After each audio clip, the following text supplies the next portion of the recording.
You're listening to BQN. Assimilate the audio.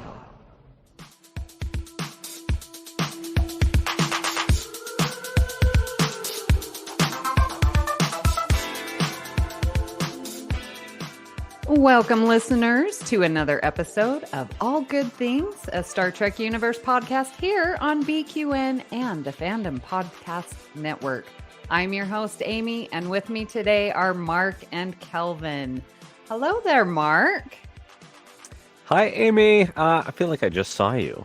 I know. We have been doing a lot of podcasting together, and I love it. So glad to be back on mic with you again.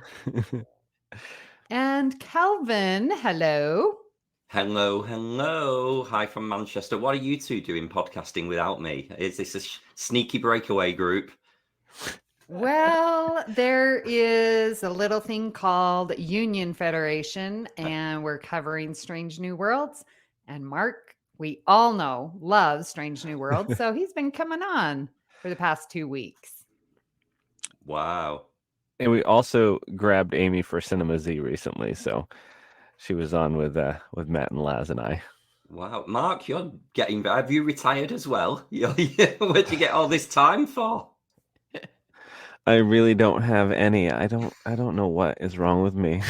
I know, and you're gonna be putting in more hours. Mm-hmm. You're making time for what you love doing. It's a lesson to all of us. That is right.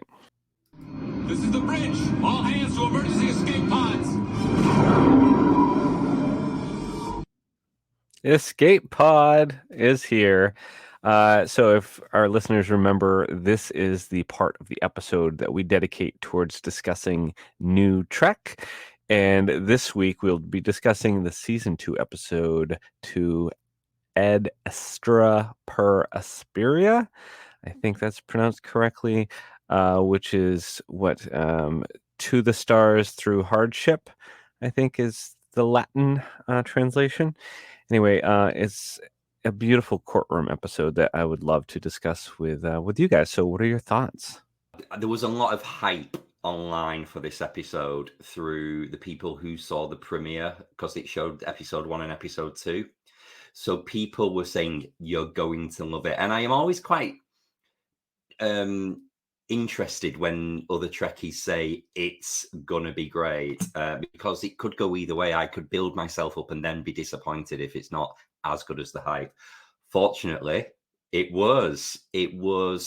I put a tweet out the other day and said there was no pew-pew firing starships. There was no big special effects or, twists and turns. It was just great storytelling, great characterization, and a fantastic guest cast as well. So, yeah, what a Trek at its core of a message of an episode. Loved it. Yeah, I agree. This episode, after watching it a couple times, really is amazing. It's generalized enough to cover many different types of civil or social injustices. The wording and the vocabulary that they use is just spot on. It was fantastic. Oh, so much good. I'm surprised that the fan response was so good, especially like the modern, like younger audiences that might not be used to like Measure of a Man and episodes like that we grew up watching and enjoying. There hasn't been a lot of that with the new Trek, and they are used to, as Kelvin, as you said, the pew pew kind of action adventure Star Trek. And so for us to take it back, and there is like this, TOS court martial or menagerie or Measure of a Man or Drumhead. It's another episode like that. And have it be so well received, it made me feel really good because I'm like, yes, this is solid writing. This is solid acting. This is really interesting and thought-provoking and Star Trek at its best. So I really enjoyed it as well.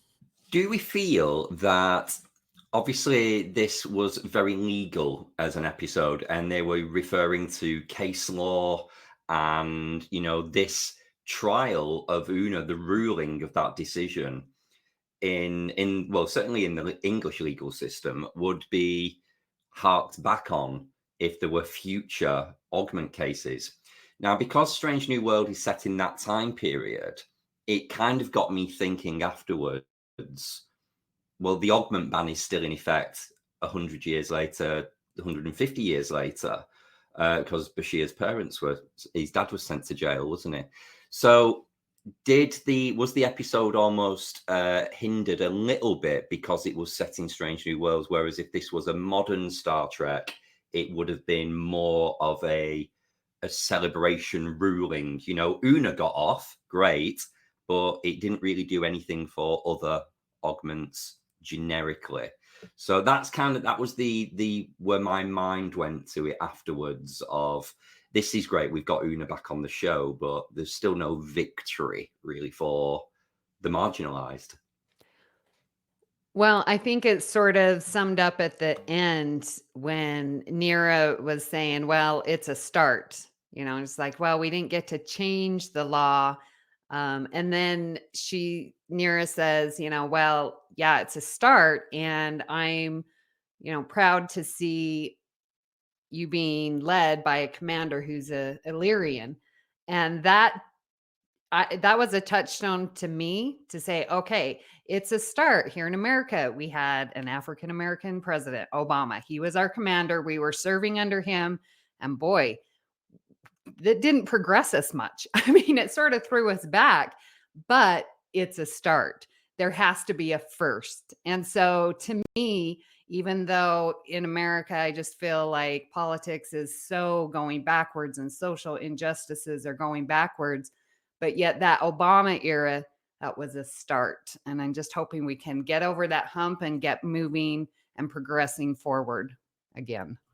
Well, it was, you know, with Obama, it was 2 steps forward and then 3 steps back with his successor, which will be nameless. Yeah. And now the current president can't take any steps because he falls over. He does. So, wah, wah. Did you feel that this episode was specific to racism? Did you feel it was specific to LGBTQ issues? I like what you said, Amy, how it was generic enough to speak to different marginalized audiences. And I found it very interesting then that you started going on about Obama and the racial aspect. For me, I looked at this as gays in the military. You know, the kind of don't ask, don't tell. Especially the kind of the plea bargaining of, if you just go away quietly, we'll pretend we never made this mistake. And a lot of that went on in the military. So that's what I love about this episode. It speaks to different people who were affected differently. Clearly, I saw this as an LGBTQI plus storyline. What a shame we didn't have this the other week when we had our Pride episode. It would have been a great inclusion. But yeah, I was all about the serving gays in the military with dishonorable discharges, and that's what spoke to me. Yeah, one thing that I thought was very powerful, and to recognize, you know, what is just, and it's like, well, if the law is unjust, how can we trust you, those who created the law, to dole out justice? That is illogical, that I'm going to trust you who created these laws, and that you, Starfleet, i.e. government, might have unknowingly now become the prosecutors, you know, that you are, you know, oppressing the marginalized communities. And it may have been unknowing, because they said a line must be drawn, but the line needs to move. Again, because of when the law was created, you have to look at when it was created and where we are now. And these case by case, these cases that come up individually, we need to look at, again, just individually. Can we give some special recognition to the guest actor who plays Nira this week, Yetedi? What a signing. Where has she come from? Right? She's definitely left us wanting more. Yeah, she was amazing. Every scene, she stole the room. I mean, she was a strong presence. Amazing. All right, well, let's get to today's discussion where we are going to go into our Shuttlecraft series, part 5, and discuss TNG Timescape. Now, listeners, as I was preparing the notes, I was thinking this was a time travel series. And so my notes are based off of time travel. But before we do that, let's talk about the shuttlecraft. I was very impressed with it. And it was so luxurious. This is not a normal shuttlecraft. I remember, what was it, season 3, Elbaz, or was that even, what was the one? Elbaz was Time Squared, which was season 2. Season 2, yes. So I'm used to seeing a shuttlecraft like this. And so I'm going to ask, like, where is this? Is this the quote unquote captain's yacht? Kelvin? No, it's a runabout. So this is, and that's different than a shuttlecraft? Yeah. So these are the vessels that Deep Space Nine have. So I was only actually consciously thinking this morning, they never actually explained why the Enterprise D had runabouts in the story. It was just they're on a runabout. Now, by this point, DS9 had been airing for 2/3 of its first season.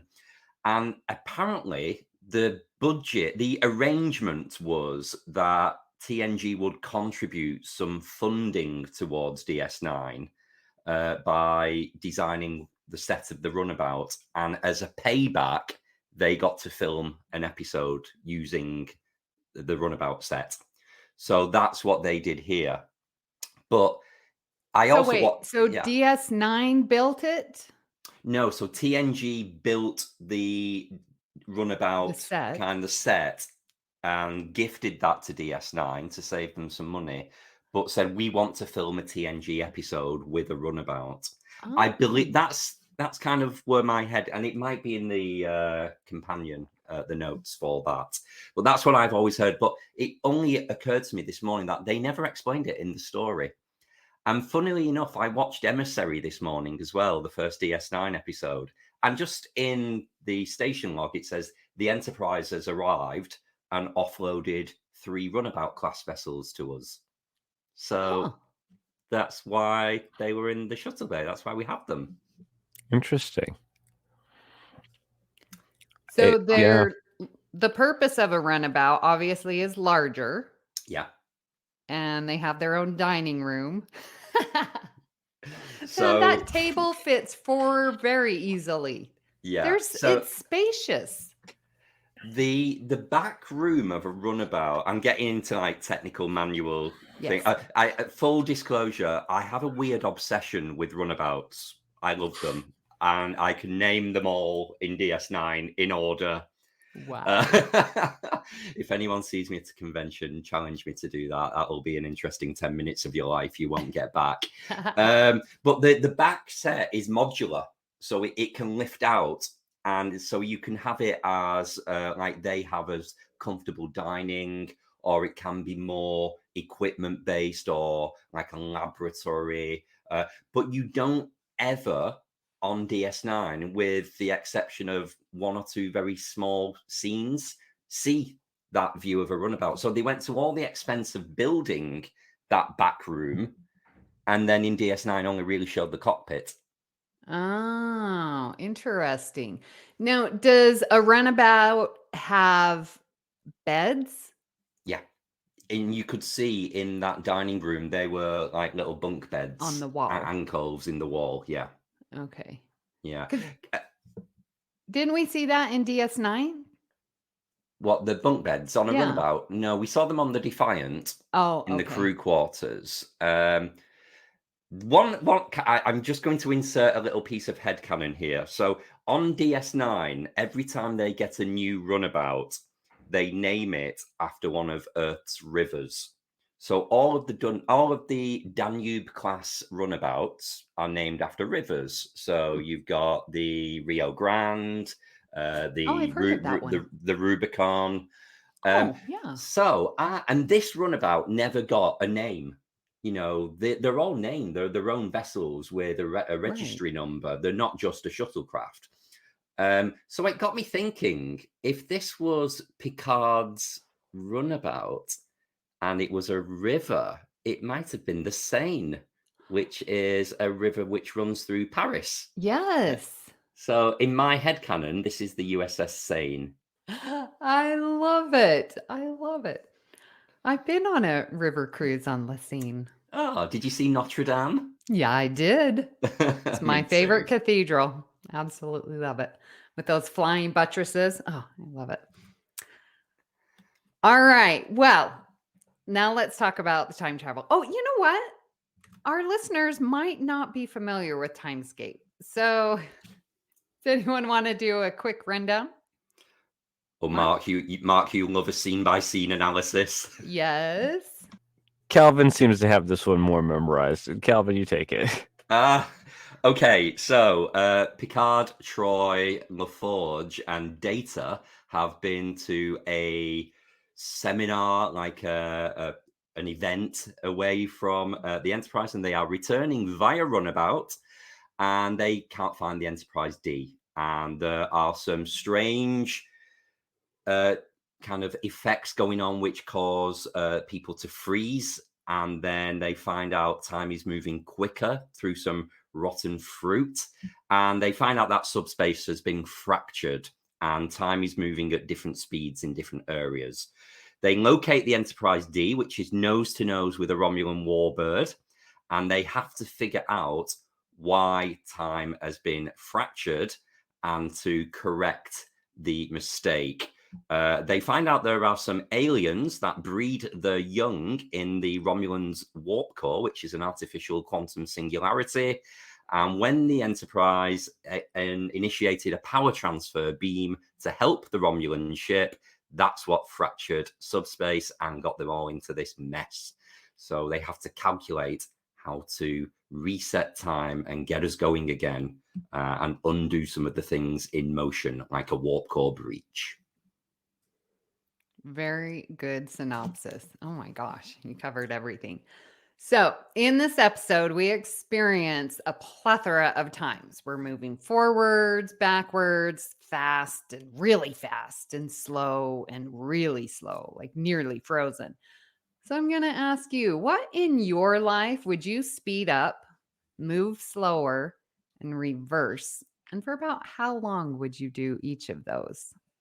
It's such a funny conversation, this, Amy. I say this, you know, when you've been on holiday, Yes. and you're coming home, and you say to yourself and your friends, it feels like we've just arrived. I don't know where the time has gone.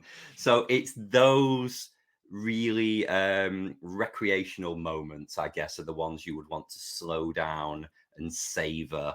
And it's a very woke term, isn't it? And a modern term, but that kind of being present and being mindful and kind of taking it all in, so you really appreciate the time.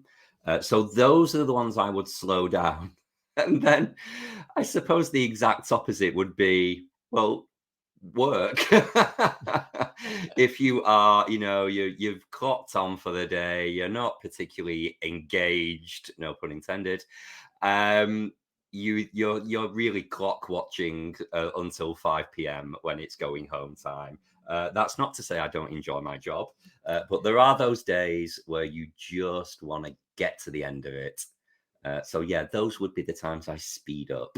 Not the most imaginative of answers, I grant you, but they are the daily ones. Is there a moment where you would reverse? Yeah. So I guess this comes to regret. If you think of the episode, you have to reverse time to do something to stop time flowing forward, like Beverly Crusher with the disruptor blast. That's a great example of this. So they had to reverse it until the disruptor didn't shoot, move Beverly out of the way so that when it did shoot, she didn't get shot. So it's all about kind of regret. So in terms of what I would undo is any period of time where I have kind of not had the results that I've wanted and I've spent too long trying. It might have been better to not bother in the first place. So in a work setting, it might have been staying in a job for longer than you were enjoying it, hoping that things would change, when if you could reverse time, maybe leave a little bit earlier or put a situation to bed. So things like that. And then obviously there's, the obvious ones like relationships and things. Sometimes you wish you could roll those back a little bit if they're not working. Well, I was thinking, like, why would I want to speed up something? Because I didn't want to endure it. And I had two things come to mind. When I was, what was I, 14, I had a horse riding accident and my arm was torn up down to the bone. I mean, the flesh was just all torn up. And I was in the emergency room and the doctor had to give me a shot in the arm to numb it. That hurt like none else. That was a sharp pain. And I was like, I am being tortured here. Can we speed this up? So I would speed it up for like 5 minutes so that they could get the shot and I wouldn't have to endure the pain for so long. But just a little bit, 5 minutes. That's all I need. Just speed that up. I don't like the pain. And I am wearing my Star Trek cruise shirt because that is a time where I would want, like you, Kelvin, to have time move slow. What was the cruise? Our first one? Was that 2020? I was 20. No, it was only last year. So I did this year and last year. 21. 22. 22. Yeah. 21 was COVID. Yeah. Yeah. 22. That would be the cruise that I would want to move very slowly. That was a very special cruise. And reverse, this one's sort of stupid, and I don't know if I really would want to reverse it, but I was on a family vacation. We were down in Oceanside, California, and we'd rented a condo, and there was this beautiful sunset, and we were all in the living room of the condo, and I was like, you guys, look at this beautiful sunset. And I go walking out, but I didn't notice because I was so focused on the sunset that the screen door was closed. And I smacked right into the screen door. The screen door went flying off its hinges. And I'm like, what in the heck? Can we just reverse that and let me open the door before smacking myself into it? However, I don't know, would I really reverse that, because that brought us many family laughs afterwards. I guess if you're comfortable being the butt of the joke. Wow. Oh, yeah. So walking into a door, I would reverse that. Mark, how about you? Well, I think speeding up, Amy, you I like your story about getting the shot. I was like, yeah, that's something that everybody on the planet would want to speed up. Maybe sitting waiting for your car to get repaired at the auto shop. Let's speed that up.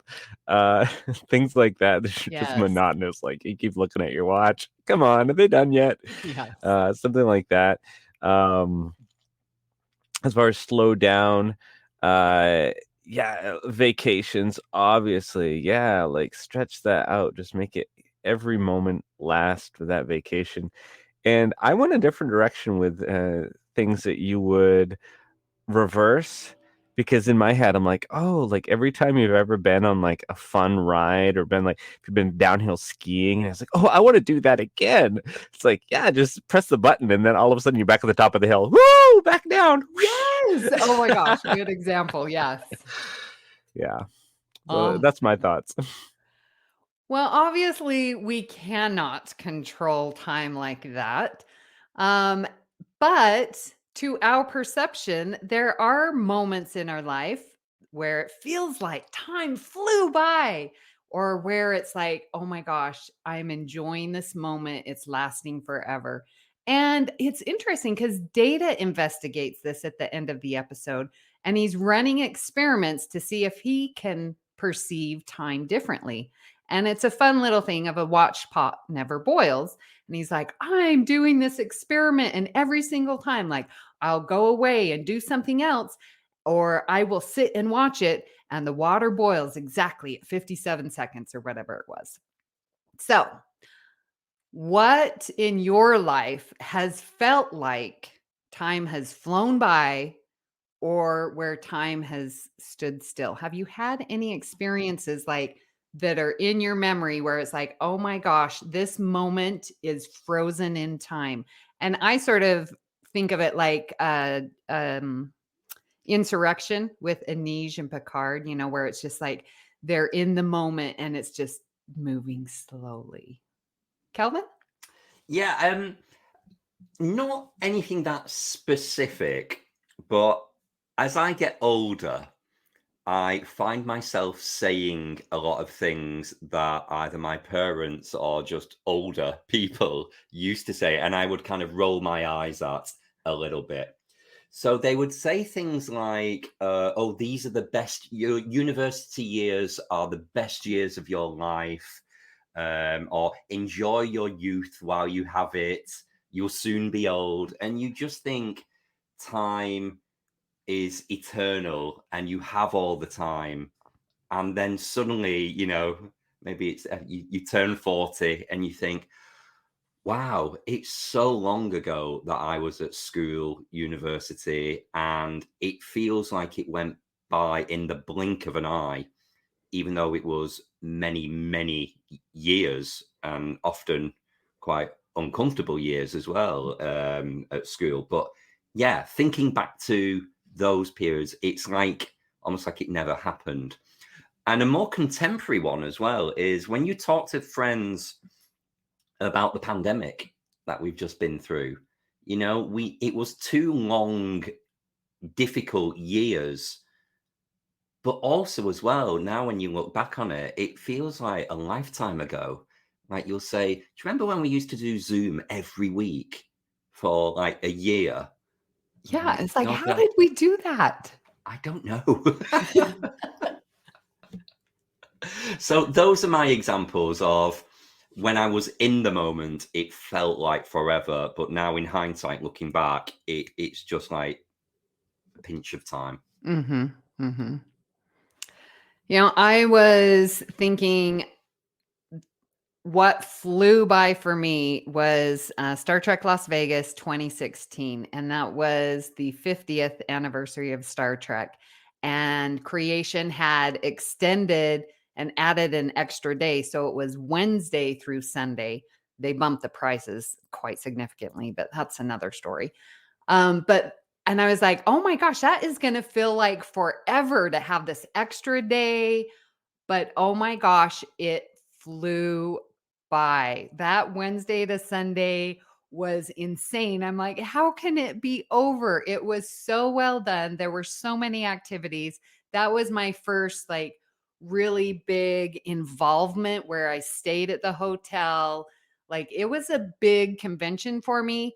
And I look at it and I was like, oh my gosh, that flew by super fast. Yeah. And a time that stood still are when I'm saying my goodbyes. And I have 2 very special moments. One of them, 2017 or 2018 STLV. Which one were you at, Kelvin?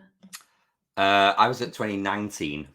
Oh, okay. Then it had to have been 2018. Yeah, it was So 2018, and I can still remember saying goodbye to Joe and Ewan and the ugly tears coming down. And it's like we were just hugging, at the promenade, wrong, at the Masquerade bar. And it seemed like the world was going around and we were just in this embrace saying goodbye. Like time stood still. Oh, It was so sad. But also very beautiful. Yes. Well, no, not with my ugly cry. That was not beautiful. Mark, what about you? What comes to mind as far as like time going super slow is like a Friday, like every Friday. Just at work because you're like, okay, you're catching up on all the stuff you needed to do through the week. So there's a lot of work anyway. And then all you're thinking about is like the weekend. And it's like, no matter, and you keep looking at your clock and it's like, oh man, it's only been, what do you mean it's only been 15 minutes? It's been at least 45. Yes. Things like that. But yeah, Fridays just go by extra slow.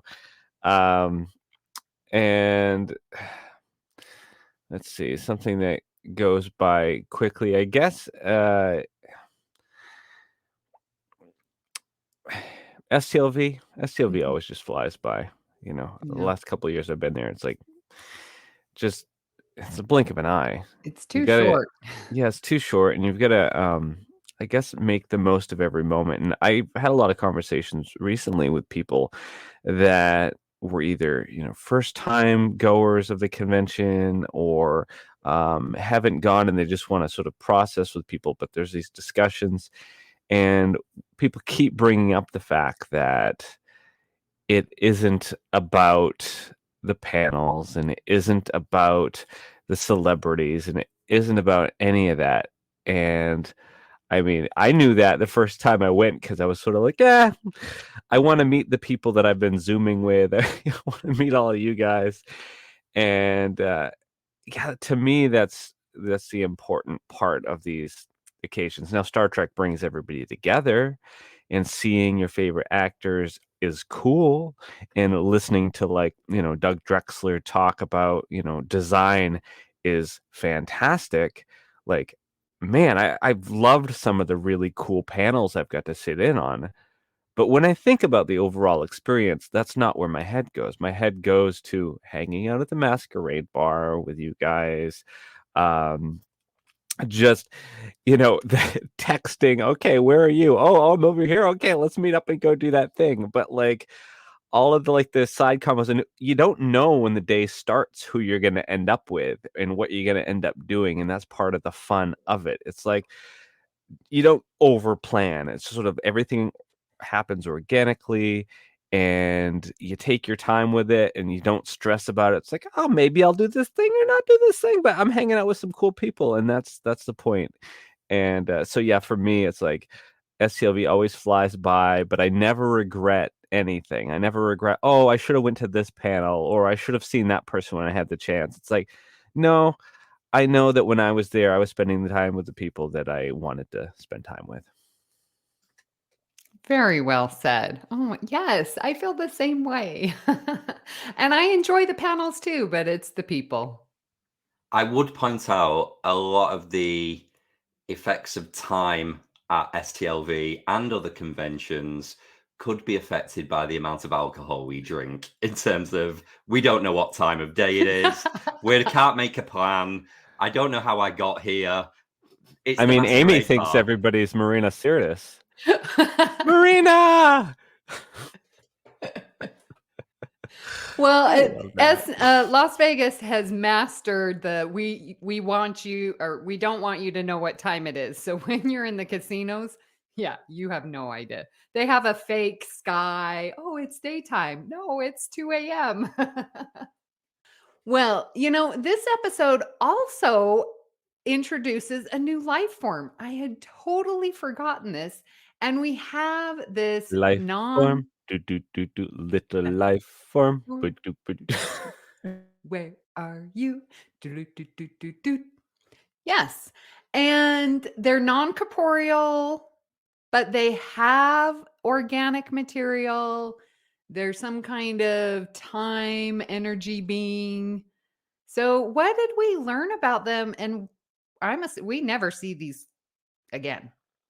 And there's not even given a name.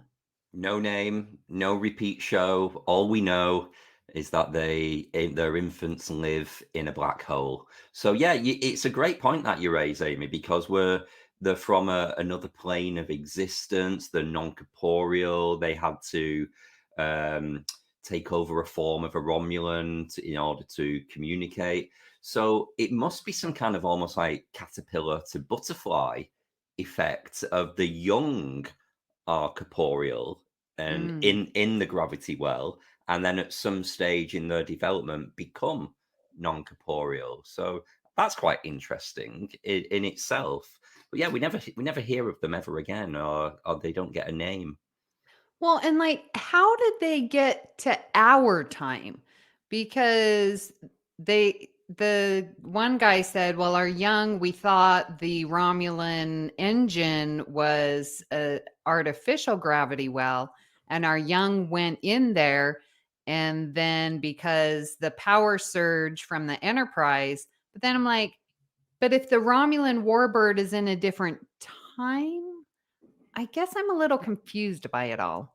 Yeah, I don't think they live in a different time. I think they live in a different reality almost. So if you think to Time's Arrow, you know, when they're on Davidia 2 and Data's phasing and he's like 0.1 seconds out of phase and you can't see. I think it's more like that effect as opposed to they're from the past or they're from the future. They're just out of phase a little bit. So I think they're still in our universe. But yeah, that kind of, they can't manifest. We can't see them unless they're a little black dot in a black hole. Right. So okay. in order to be seen, they need to occupy a body. Okay, so they got into the Romulan engine very similarly as when the Enterprise got in the two-dimensional being in the Lost. Like it just was happenstance, and then the Enterprise is being pulled towards that thing. So then their young got in the Romulan, and then that's when things started going haywire. Okay. So the parents would always they breed in a black hole. And so they were putting their young, they found this black hole, they put their young in the happy days, but then they didn't know it was a Romulan artificial engine core. They just thought it was a normal black hole. So the aliens made an error, which led to all of this fractured subspace. And so then when like he died, he vanished because he went back to his normal state of non-corporealness. Yeah. There's a lot of holes in this part of the story, but yeah, and the very end scene as well, where it shows the Romulan warbird disappears. I'm like, what? The warbird went as well. Exactly. That's why I'm like, was the warbird in a different time or a different phase? Who knows? And hopefully all of the real Romulans had been evacuated to the Enterprise. Otherwise, they won't be coming back either. Yeah. Well, this episode I felt was very good at not judging a book by the cover. And because we've got the perspective of, as you said, Troy, Data, Geordi, and Picard, and they are investigating what's going on. And so at first glance, it looks like the Romulans firing at the Enterprise. The Enterprise is damaged, Troy points out, but the Romulan has no damage on its ship. So we're like, okay, Romulans are attacking us. That makes sense to what we know. I mean, they're at odds with each other. But when they get on the Enterprise, then the story develops a little bit more. And they're like, it doesn't look like they really did attack us. And then when they get to the Romulan ship, that's where the conclusion is, oh, yeah, they did not attack us. We were trying to help them. It's a rescue mission. And I thought, wow, that was pretty impressive to not just get a first glance and say, yep, the Romulans are wrong. They didn't. And so even with their enemy, they gave them the benefit of the doubt. What an amazing lesson that is for us.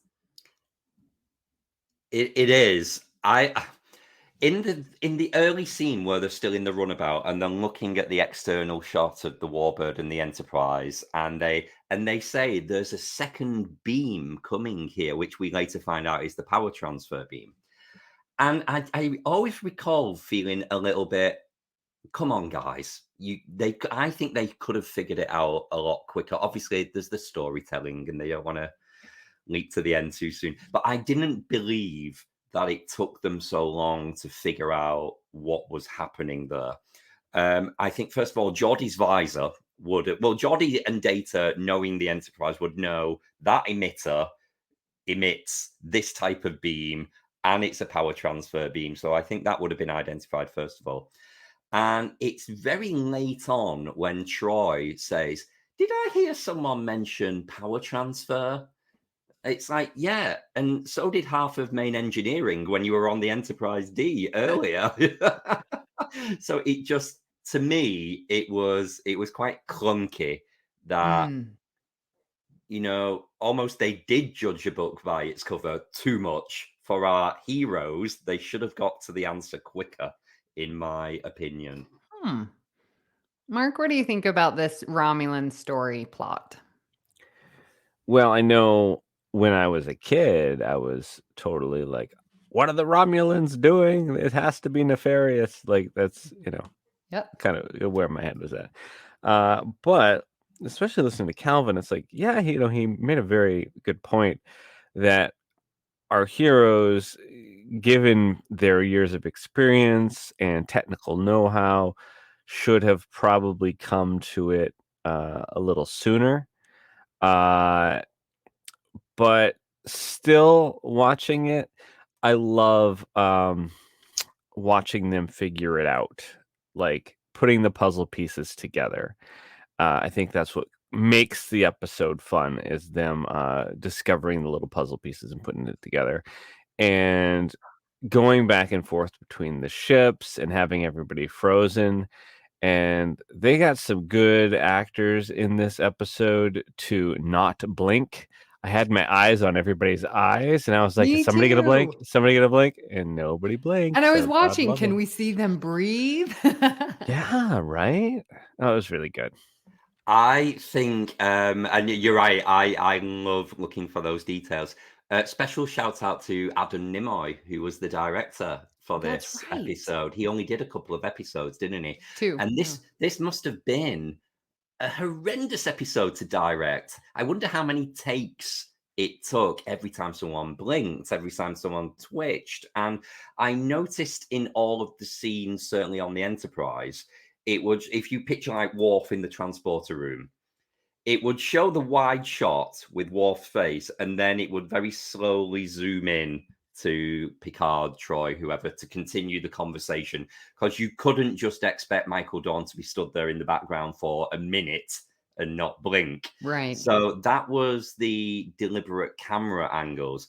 But there is a scene where someone almost like sways a little bit, and it's one of the extras who, in the transporter room, they're the security guards who are greeting the Romulans as they're beaming on board injured. So there's 2 transporter chiefs kind of escorting them with phasers, and you just see one of them sway a little bit. So that was the only one I saw. I like the twist and turn, because each time on the Enterprise, like, we see Riker on the ground with this Romulan standing over him, and Troy's like, we can help Riker. And then she goes to sickbay and see a Romulan, doing what's it called? Disruptor. Yeah, a disruptor getting Beverly in the gut. And it's like, oh my gosh, this is terrible. But then each of those cases, it was explained, oh, Riker fell down. The Romulan was coming to pick him up. And the Romulan's like, no, there was an alien. I was shooting at her, but then she disappeared and it got Beverly. Like, that was pretty cool to see the twists and turns where the Romulan wasn't the enemy in this episode. So it flipped it on its head. I like that. Well, talking about things that we like and don't like, let's get moved to our assimilations and regenerations. So some assimilations that I had. It was very interesting that just with a mere scan, we can now determine how much aging should have taken by the minute. Like, no, that's not true. In order to know how much life you should have lived, wouldn't you have to know your death date? I think that's a very good point, but I think biologically cells age. So I think you can measure the aging of your cells, and I think that's more what they were going to. Sorry to mansplain that at you. Okay. But yeah, but also as well, I just so I've been a bit hungover today. I'm not going to lie. So I've had a very heavy Star Trek day. I've just been watching lots. I watched All Good Things again today, and they did very similar, where Crusher says about in a matter of minutes you've accumulated 3 days worth of memories, Right. and that's the quick tricorder scan. It's like, oh, you've got loads of acetylcholine in the hippocampus. It's like, oh, really? And you've just straight away said that's 3 days worth of memories. So it's a bit science, it's a bit medical technobabble, isn't it? Yeah. We also had, speaking of things speeding up and aging, we had that fruit bowl on the table, didn't we? A lovely bowl of fresh fruit. So, and then Picard reaches for the fruit once he notices it has gone a bit moldy and aged. And then in the background scene, it kind of continues to putrefy, is the kind of the technical term you would use for rotting food. And it just becomes like a mush. So yeah, that nice attention to detail there. Oh man, there's so much to love about this episode. I love the reveal of that Romulan alien sort of not frozen on the Enterprise. I think it was in the sick bay when they walk by, and she sort of inhales and then exhales, whatever, after everybody leaves. Even after all these years, that part still gives me the creeps in the best way. I'm like, oh no. So that's cool that they had filmed it in a particular way that just it still strikes me years later. And I also got to give a shout out to the techno babble.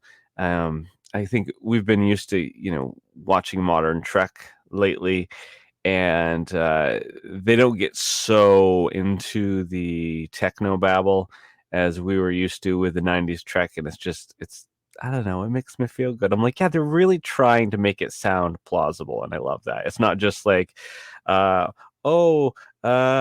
imagine crystal. Yeah, time crystal, or that tool that just like you hold on to it. Oh, imagine it's a hypo spanner thingy, whatever, which they did in Picard. And I'm like, geez, just I don't know. This was just refreshing. I was like, oh yeah, they tried here. Well, and what was pretty cool was, that armband that they needed to protect themselves from the different time before going into that time disturbance. And, Mark, you and I were talking, that's in reference to the animated series where they had their little force field. And they went through, well, maybe it's like subspace and we can protect ourselves and it needs to be skin tight. And they do all of this technobabble. I didn't know what they were saying, but I knew exactly what they were saying. It's the weirdest thing. I'm like, oh yeah, that's going to work. Totally. It's going to work. I've got a special shout on there. I'm going full interior design here. I love the Romulan interiors because I wouldn't associate the Romulans who you see. Certainly the predominant Romulan color is gray and green. And for them to have these beautiful interiors that are all baby blue and pink, it's like, I just, on a military vessel, it's like a little girl's bedroom. I love it.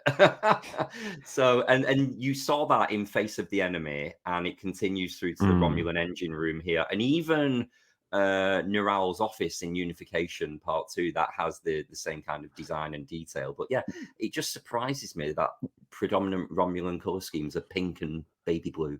Well, Calvin, they filmed a lot of the shots for the interiors of the Romulan vessel inside of a Taco Bell in a mall. So Never. Yeah. You're winding me up, aren't you? I am. Damn you. I fell for that. It is believable. Mark, you're so funny. That's like Janeway and Paris in the Time and Again episode where they're basically wearing a Burger King uniform. Oh, I love that. But it was the best Burger King uniform. I love those colors. I know exactly what you're talking about. Okay, so in my headcanon now, this is a Troy episode because she is truly amazing. We get a wonderful callback to Face of the Enemy where Picard's like, well, Troy, you know the Cardassian ships better, so you definitely need to go on that one. And she's super smart. She like knows about the Romulans and the engines and like why that's a gravity well. And she action oriented grabs when Geordi's injured, grabs his time shield thingy, rips it off him. So now he is in the time that is moving very, very slow to save his life. Like, this is a great Troy episode. And I, of course, will assimilate that all day and every day. I couldn't agree more with you on this. And Troy is an officer in this episode, just as much part of the away. You know, we don't need a counselor on this mission. She is in charge, and this is before. I mean, she's only been in the blue uniform a few episodes by this point. You know, this is long before the bridge officers test, and Face of the Enemy was such a turning point and a pivotal moment for Troy that they gave her something more to do. And wrote it in that way as well, that she herself recognizes that episode as a turning point of I can do more in these stressful situations. So yeah, Marina, she rocked it in this episode. Speaking of Marina, there's a great callback as well. The moment after the initial time freeze where Troy noticed everybody else freezing, she was calming herself down, and you notice she was doing the plexing where you tap below your ear. Oh and my gosh. That's from the Reg Barclay. Yes. That's what she was teaching Reg to do when he gets a little stressed, to plex. So it was nice to see her following some of her own therapeutic techniques there. Good callback. Oh, I missed that. Okay, cool. Well, we do get a 47 reference when their fuel got all drained because the engine had been running for 47 days. Are we going to move on to some regenerations now then? There's a lot to like in this episode. So was there anything that we didn't? Yeah, this was a big regeneration for me. And it can't really be helped, but watching it now with modern eyes, the cheesy 90s special effects of the Enterprise and Bird of Prey frozen in time, you could tell it's like almost like a matte painting, and then the runabout is able to move, but it looked very not real, especially compared to modern technology and where we're at, whatever. So it stands out like a sore thumb now, and it was sort of pixelated. I don't know, it kind of took me out a little bit. And I don't often say that about the special effects in TNG, but this is just a little glaring for me. So, yeah. Very, very, very harsh, Mark. I loved it. I was like, oh my gosh, look at this image. A space battle frozen in time. I was impressed with it. One thing that really annoyed me was that there was the effects of the equilibrium when they put on their time thingamajig. Okay. Why do we need to have this plot point? Just to see Troy faint? I'm not. Oh my! I just get a little busy there. Catch me. Catch me. I mean, I know guys love to see women faint for some reason. I don't know. But I don't think really needed that aspect to it. Do you feel that was balanced though? Because obviously this is all about messing with your equilibrium, and so people would faint. Picard was clearly the one who also experienced this kind of temporal narcosis by the his little outburst in engineering. So that wasn't kind of thrown at a woman. It affects men just as much. So do you think it was the fainting as opposed to the effects of the timey-wimey? Yeah, it did set up for Picard to have his breakdown, but it was so different than just feeling faint. But I mean, I guess he was using it longer. So I'll give you that, but I rolled my eyes at that. I didn't, yeah. I loved when they were talking about the deep sea diving Yes. effects, and all I could think about was like um submarines when they're going very deep and then they have to come back up. uh it has to take time. They can't just all of a sudden come back up like super Mhm. fast, because if they do, it can really play some negative effects on the human body. And so just that sort of tie-in, I think helped explain it for modern audiences to get it. Like, I understood the reference then, like what they were Mhm. trying to say.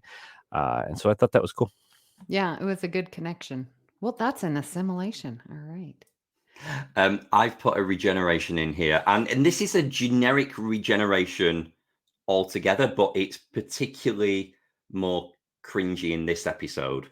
So obviously, you need face-to-face communication on camera for it to be more dramatic. If everyone's just talking over comms constantly in different rooms, it's not as dramatic and it doesn't look good.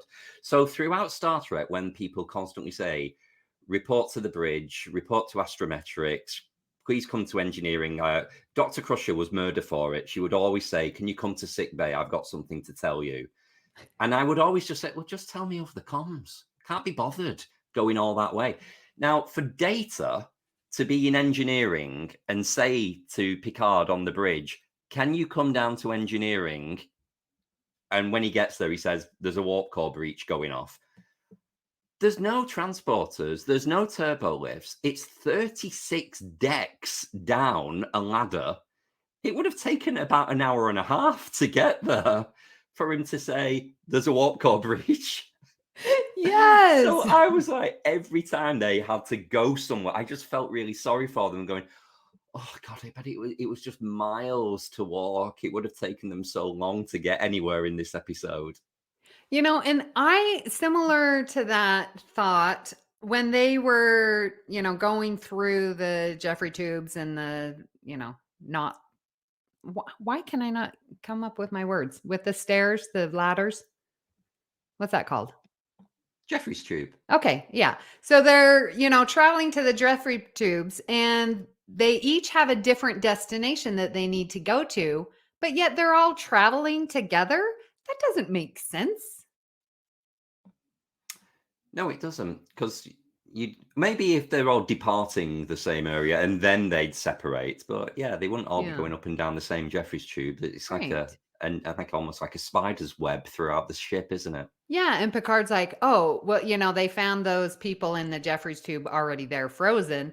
So it's like, oh, well, we'll go a different way. And I'm like, but you all are going different ways. Why are you still together? So that sort of threw me out of it.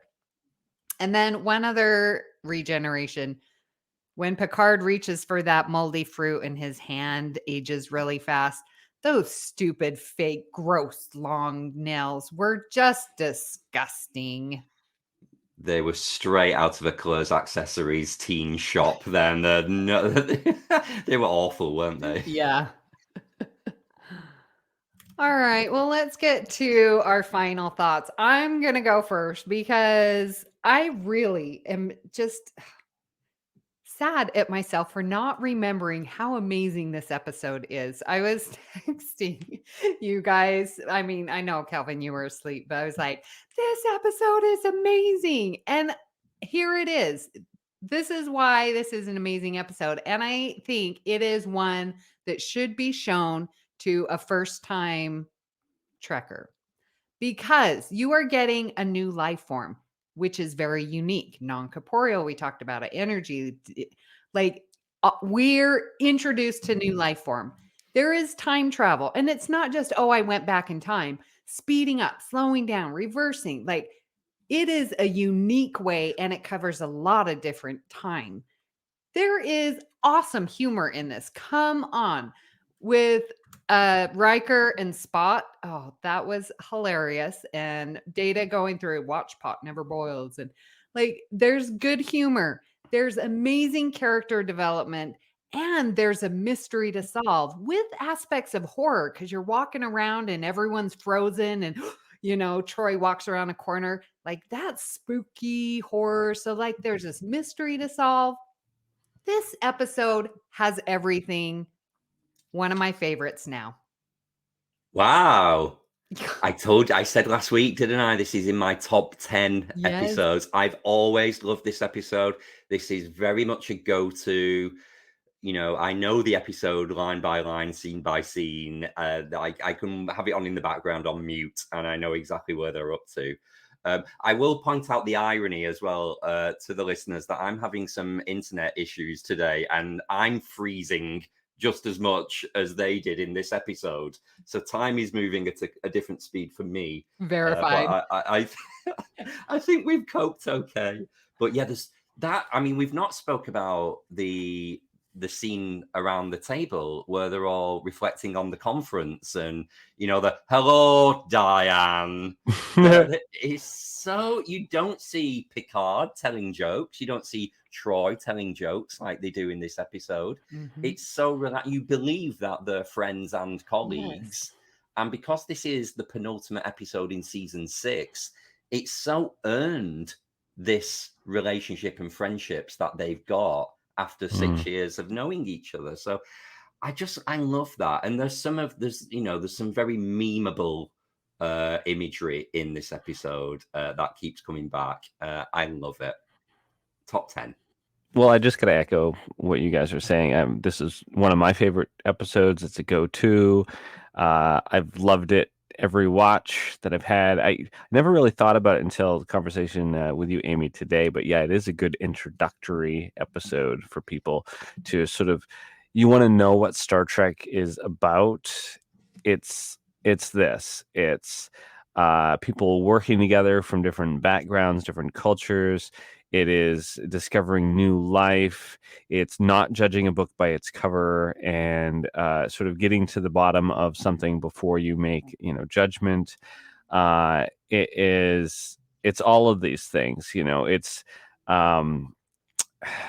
using science to solve complex problems. There's just so much in this episode to love. And Kelvin, as you were saying too, it's like it's so memeable because there's some funny moments in here too, some levity that is well earned after 6 seasons. And I think about Picard too. Just when else do you see Picard being funny? He's like, he would drone on and talk like this, in one never-ending sentence. And sounds a bit like Arnold Schwarzenegger. Yeah, a little bit. But it's just like he trusted these people. They are senior officers on his ship, and if he can't confide in him this thing, he would never speak this way, like with an ensign present or something. But it's this, people top level of his command structure that he can sort of, be a little bit more honest with, a little bit more human. We're used to seeing the not flawed at all Captain Jean-Luc Picard, who can do no wrong, but here he is being a little cheeky, being a little free and loose, and a little less professional, and it was really nice to see. But yeah, it's an adventure, it's a mystery, it's fun. There's something for everybody in this episode, and I'm really glad that the three of us, we all sort of came at it the same way and really enjoyed it. I would have been surprised if one of you guys had come on and be like, well, this episode, I don't know. So I'm glad that we all landed on the same page because it's really good. How can you argue with the fact that this is a really good episode? I don't know. Very good. Well, listeners, your homework for the next week. Mark, what are they going to be doing? Ooh, next week's episode is throwing a bone to Kelvin here because we are going to be discussing some Deep Space Nine. And this is another really fun romp. Plays a little timey-wimey. And it takes place in Amy's backyard because she's, right just a couple miles from Roswell, New Mexico, where the aliens land. So yeah, it's a timey-wimey. This is Little Green Men, if you guys don't realize already. And we have that, I love that great scene where they think that one of them, like Quark, might be the mother when they're trying to figure out if they're communicating. Oh my goodness. We have some great guest stars in it. And it's really fun. It's another fun episode. And even if you don't really like Ferengi episodes, I implore you to watch this one anyway. You will enjoy it. Mm-hmm. Agreed. I can even remember this one, but I am going to watch it because, I don't remember much.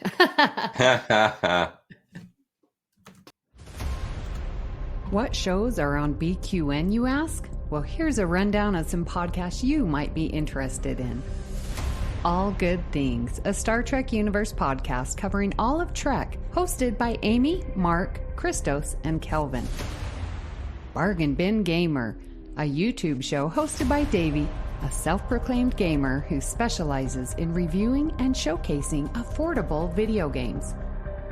If you're lost in the Delta Quadrant, check out The Captain's Couch, a Star Trek Voyager podcast hosted by Jeremiah sitting on Janeway's Ready Room couch.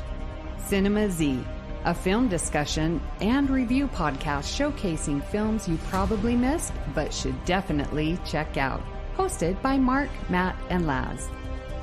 Beam Aboard the Galaxy Class, a Star Trek Next Generation podcast covering all of TNG. Hosted by Amy, Joe, Rhea, and Kevin. History with the Szilagys, a snippet of historical events from around the world, hosted by Chrissie and Jason. For the newest Trek coverage, check out Infinite Diversity, hosted by Chrissie and Thad. Test your Trek knowledge with Trexperts Quiz, a Star Trek quiz show hosted and written by Davey. Union Federation, covering all things Star Trek and the Orville, which we all know is really a Star Trek show, hosted by Kyle, Kevin, Amy, and Haley. Spill the Tea with What's the Tea, Bev? A Trek current events and fan interview show hosted by Christos. And for our Patreon members, we have The Hive Mind, BQN's monthly roundtable discussion with hosts and listeners. It's Green, a cornucopia of topics hosted by Mark. And Amy's Math Moments, a quick look at math moments in Star Trek, hosted by Amy. We know you have a choice of podcasts to choose from, and we thank you for listening to BQN. Assimilate the audio. We would love to hear what you thought of today's episode and hope you'll join our Facebook group, the BQN Collective, to continue our discussion there. You can also tweet your thoughts at AllGoodPod. Please follow the network on Twitter and Instagram at BQN Podcasts. We've also partnered with our friends at the Fandom Podcast Network, where you can find us by searching their master feed. So, Kelvin, where can people find you when you're not watching a pot of water boil?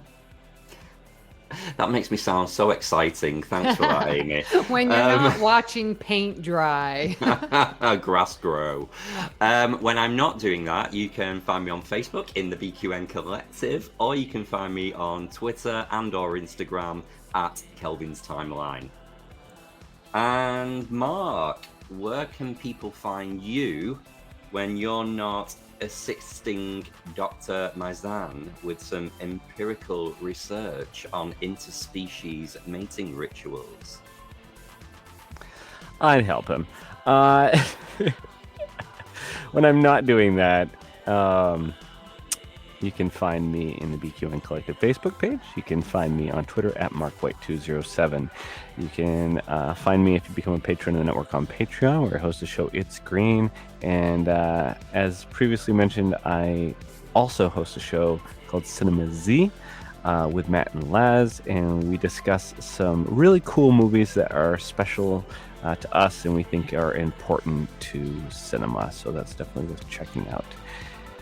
And Amy, where can people find you when you're not fixated on some fruits? I'm always fixated on you fruits. Well, you can find me here on the network where I'm co-hosting Galaxy Class and Union Federation. I am on Twitter at Miss Amy Nelson, but my favorite place right there, BQN Collective, our Facebook group. At this time, we would like to thank our associate producers, Mahendran Radhakrishnan and Tim Cooper.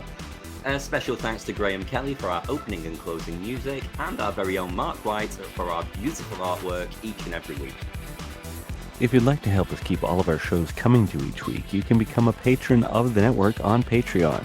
We'll add you to the Hive Mind Facebook group so you can enjoy It's Green, Amy's Math Moments, and other network perks.